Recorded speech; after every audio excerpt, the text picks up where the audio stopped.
अमित शाह कम से कम 4 बार मणिपुर गए, 4 बार, और वहां पर आई वॉश करने गए, रुके भी लोगों की आंखों में धूल झोंकने गए। सुन लीजिए, मैं अपनी बात कर लेता हूं, आपकी बात कर लीजिएगा।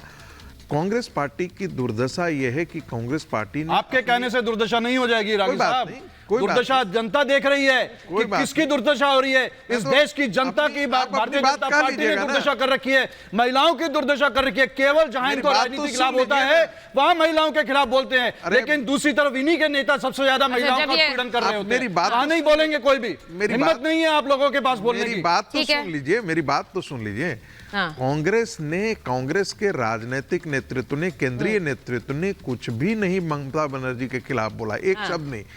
क्यों नहीं बोला है? क्योंकि कांग्रेस पार्टी की राजनीतिक क्षमता आज के दिन में नहीं रह गई है। जैसे ही यदि ममता बनर्जी कहती है कि अरे हम तो इंडिया गठबंधन के हैं, लेकिन ध्यान दीजिए, उन्होंने कहा कि कांग्रेस इसका मतलब यह है कि वो इंडिया गठबंधन में कांग्रेस पार्टी के एंकर रोल को वो सिरे से नाकार रही हैं। बोल रहे तुम जैसे बाकी सारे गठबंधन के लोग हो वैसे ही हो, तुम कोई एंकर वैंकर नहीं हो, बहुत ही क्षेत्रीय पार्टी की हैसियत बता दी है। देखिए मैं एक बार जरा बता देती हूँ, सुनिए सुनिए सुनिए, एक मिनट अनुज जी एक मिनट रुक जाइए। मुझे बताया जा रहा है वहां पर अखिलेश यादव और संजय सिंह एक प्रेस कॉन्फ्रेंस कर रहे हैं, दोनों नेताओं की मुलाकात हुई। कांग्रेस और आम आदमी पार्टी की प्रेस कॉन्फ्रेंस वो हो रही है, क्योंकि वो मिलने पहुंचे संजय सिंह पहुंचे, आम आदमी पार्टी के नेता, समाजवादी पार्टी के नेता अखिलेश यादव से मिलने पहुंचे। जरा सुन लेते क्या कह रहे हैं, सुनाइए। निर्वाचित मुख्यमंत्री को जेल में डाल दिया गया है। समाजवादी पार्टी के मुखिया हमारे समर्थन में दिल्ली पहुंचे, रैली को संबोधित किया। आज भी उन्होंने भाभी जी से बातचीत करके उनसे हाल चाल पूछा, सुनीता भाभी से। तो मैं इसके लिए विशेष रूप से आभार व्यक्त करता हूं आपका। और जिस तरह से दिल्ली में भी ऑपरेशन लोटस शुरू कर दिया गया है, आपने देखा किस तरह से हमारे एक मंत्री को, जिस पे पहले ईडी का छापा पड़वाया गया और बाद में उसको इस्तीफा देने का दबाव बनाया गया। इस लड़ाई में आपने हमारा साथ दिया, फिर से मैं आपकी पार्टी का और आपका हृदय से आभारी हूं।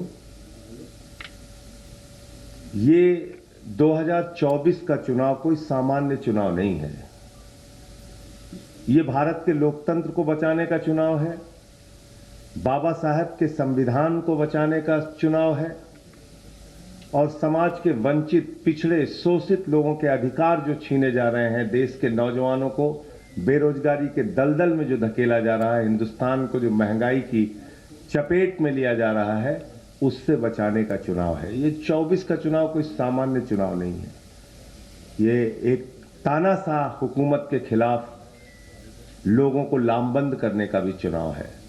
और मैं सिर्फ इतना कहना चाह रहा हूं अखिलेश यादव से, और वो कह रहे हैं कि भाई साथ आ गए हैं, हमारा समर्थन किया है।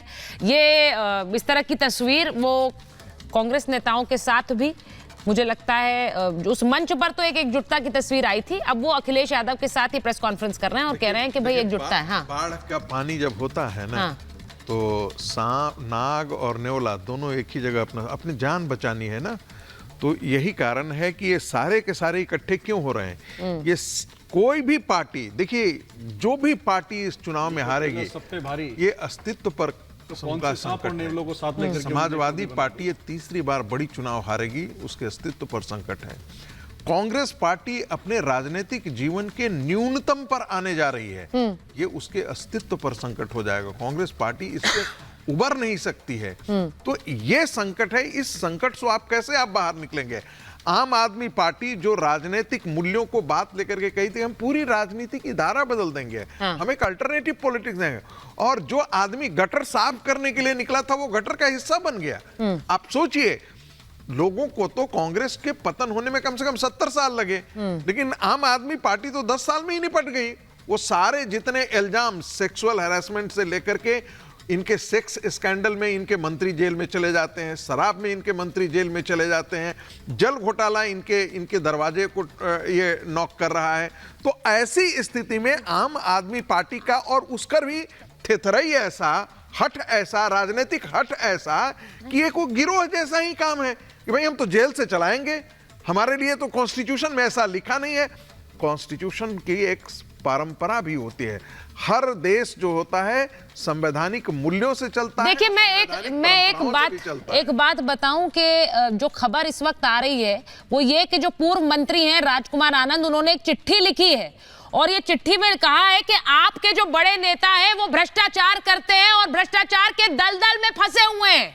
ये उस व्यक्ति की चिट्ठी है जो आम आदमी पार्टी के साथ जुड़ा रहा। शिवम, आप मुस्कुरा रहे हैं, मैं आपके पास इसके बाद आ रही हूं, लेकिन ये बहुत बड़ी एक तरह से चोट है आम आदमी पार्टी के लिए कि एक मंत्री जो उनके साथ रहे वो ये कह रहे हैं कि भ्रष्टाचार के दलदल में फंस गए हैं। भ्रष्टाचार का दलदल जिसके अंदर आम आदमी पार्टी के सभी नेता फंसे हुए हैं। क्या ये बहुत ज्यादा घातक है? शिवम, आप इसकी बात कर रहे थे, लेकिन राजकुमार आनंद का ये पत्र और ये खुलासा ये करना इस वक्त अरविंद केजरीवाल के लिए ये बहुत बड़ा सेटबैक है। देखिए, चाहे वो राजकुमार आनंद का विषय हो, चाहे और तमाम लोगों का, मैं मानता हूं कि भारतीय जनता पार्टी को तो आप बाद में जवाब दे देना, पहले अपने लोगों को ही जवाब दे दीजिए। आने वाले समय में जो स्थिति आम आदमी पार्टी की होने वाली है ये पूरा देश देखेगा, क्योंकि हालात ऐसे क्रिएट कर दिए हैं दिल्ली जैसे राज्य में, जहां पर मुझे लगता है कि अलग अलग सरकारें रही। अगर शीला जी रही तो उस समय पर अटल जी रहे, लेकिन उसके बाद सरकारें बदली, तमाम तरह की चीजें रही, लेकिन कभी ऐसी हालात कभी नहीं हुए आज तक। मैं मानता हूं हर किसी पर इस देश में आरोप लगे हैं, बड़े बड़े नेता जेल गए हैं, लोगों ने इस्तीफे दिए हैं, मुख्यमंत्रियों ने इस्तीफे दिए हैं, लेकिन वही है कि जिस तरीके की अराजकता और जिस तरीके का माहौल दिल्ली में पैदा कर दिया है आम आदमी पार्टी ने, वो दिन दूर नहीं है कि पार्टी तो टूटेगी ही टूटेगी। लेकिन आने वाले समय में एक और चीज मैं इस प्रेस कॉन्फ्रेंस पर करना चाहता हूं जो अभी अरविंद ये संजय सिंह और अखिलेश यादव ने की है। आप देख रहे हैं कि जो लगातार इस देश के प्रधानमंत्री कहते आए हैं कि एक अकेला सब पर भारी, आप भी देख लीजिए भ्रष्टाचार में जितने भी लिपे पुते लोग हैं वो कहीं ना कहीं सारे के सारे इकट्ठे होकर एक मंच पर पहुंच गए। वो अलग बात है कि चाहे वो ममता बनर्जी हो, उनकी नाराजगी कांग्रेस से है, लेकिन मजबूरन डर के मारे आपस में इकट्ठा रहना है, क्योंकि अल्टीमेटली तो घोटालेबाजी है और सब पर ही चार्जेस हैं। चाहे वो समाजवादी पार्टी का विषय रहा हो, उनका कभी भी कांग्रेस से नहीं, ये बहुत बड़ी बात है। मैं एक बार फिर बता दूं, राजकुमार आनंद ने चिट्ठी लिखी है जो मंत्री रहे आम आदमी पार्टी के, उसके बाद उन्होंने इस्तीफा दिया, उन्होंने कहा मैं बीजेपी ज्वाइन नहीं कर रहा हूं, लेकिन उन्होंने अब ये बात जो कही है कि आम आदमी पार्टी भ्रष्टाचार के दलदल में फंस गई है। बहुत से ऐसे लोग हैं, एक पूरी फेहरिस्त है जो आपसे अलग होती रही और उसके बाद मोर्चा खोलती रही ये कह के कि जिससे हमने शुरुआत की थी वो अब नहीं रहा है, और ये बहुत बड़ा हमला है। संजय जी ये जरा देख लीजिए, ये जो आज हमला हुआ है, मैं एक बार आ रही हूं प्रोफेसर आगे। संजय मिश्रा जी, ये बहुत अच्छी खबर नहीं है पार्टी के लिए। देखिए, राजनीति के अंदर एक परंपरा रही है कि जब हम दल बदलते हैं या किसी दल को छोड़ते हैं तो स्वाभाविक रूप से है पूरा देश, पूरी जनता जानती है कि हमें कुछ कहना होता है कि मैंने अपने दल को क्यों छोड़ा है और क्यों बाहर जा रहे हैं, ये होगा। अब ये मंत्री जी बताएंगे, पूर्व मंत्री जी बताएंगे, पूर्व आम आदमी पार्टी के नेता जी बताएंगे, और आगामी जिस दल में जाएंगे उसके नेता बताएंगे कि उनकी आज की बयान की मजबूरी है। मैं तो कहता हूं ऐसे आदमी को खड़ा करवा के पूछना चाहिए, जब तक तुम मंत्री के पद पे थे क्यों चुप थे? फिर ये तो जनता के साथ गद्दार हैं ऐसे लोग। तो आपने